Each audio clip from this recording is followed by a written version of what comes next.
Será que existe público para todo tipo de livro?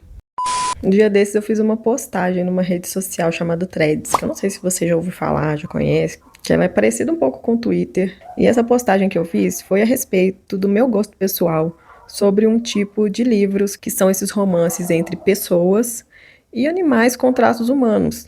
Eu não sei se você está sabendo, mas isso está muito em alta no mundo literário. E eu, particularmente, eu acho um tanto bizarro.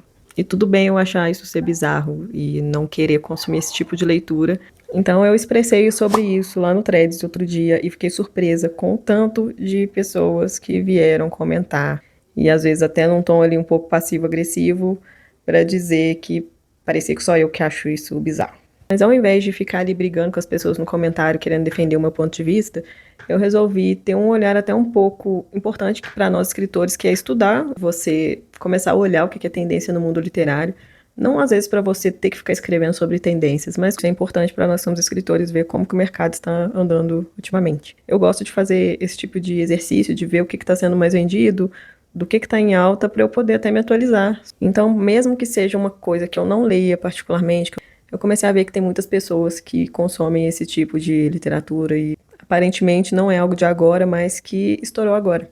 Tanto que muitas das pessoas que comentaram nesse post foi que, né, existia já a Bela e a Fera e ninguém falava nada. Assim, entender que, assim, eu não estava criticando as pessoas que leem, as pessoas que consomem, as pessoas que escrevem sobre isso.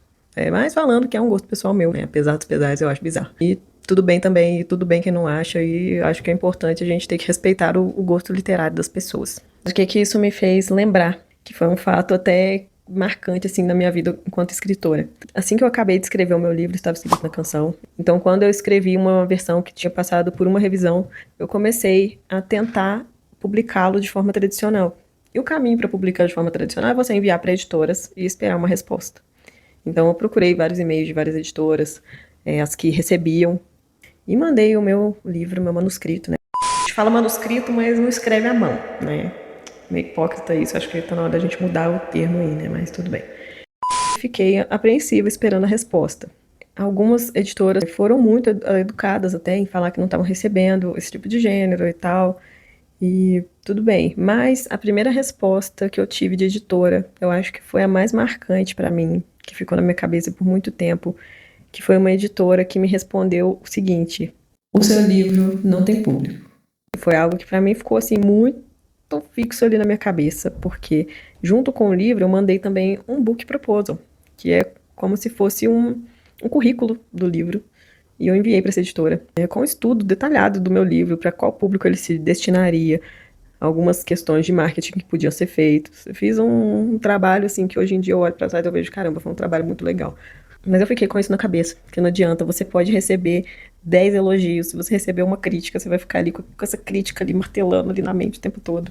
E foi assim que eu fiquei. Com a pré-venda e a venda depois, no tempo que durou, eu tive uma venda considerável de livros, por eu ser uma escritora iniciante, o tanto de livros que eu vendi, eu fiquei assim surpresa. E as pessoas mesmo que curtiram a história são as pessoas que eram mesmo do público-alvo que eu já tinha traçado e mandado no book proposal. Então, assim, eu já tinha essa noção de que essas pessoas iam se conectar mais do que outras. E isso é importante também para a gente ver, né, entender para quem que a gente está escrevendo. Eu escrevo particularmente coisas que eu gostaria de ler, mas o fato da editora ter me falado que meu livro não tinha público, me fez pensar que, será que, assim, existe mesmo um gênero que não tenha público? Meu livro, ele é um mistério, um subgênero do mistério, na verdade, que é um cozy mystery, que não é novidade nenhuma no mundo literário, já existe há muito tempo. Ao mesmo tempo, eu já tinha uma ideia de que todo livro tem público. O escritor, cabe a ele, ou editor, ou por onde ele lançar, saber traçar para quem se destina. A pessoa não vai escrever um livro de maternidade esperando que pessoas que não querem ter filhos comprem, por exemplo. Então, o que eu quero dizer com tudo isso? Que eu consegui mesmo provar um ponto e uma crença que eu tinha de que existe público para todo tipo de livro. Isso daí, galera, se alguém um dia, você está escrevendo um livro, alguém falar isso com você, que seu livro não tem público, vocês lembrem disso que eu estou falando com vocês, seu livro tem público sim. O que basta é você saber quem é. O escritor tem que saber primeiramente para quem que ele está escrevendo. E isso é uma das coisas mais importantes. Toda essa questão, todos esses comentários me fez lembrar sobre isso e ver que sim, existem pessoas que gostam do que você escreve, que vão gostar do que você escreve, gostam do estilo que você escreve, seja ele qual estilo for, tá bom? Então eu fiz esse vídeo mais para falar com vocês sobre isso, para discutir um pouquinho sobre esse tema também. Se você já leu também um Monster Romance aí, depois vocês me contem aqui o que vocês acharam. Então é isso, galera, e até a próxima.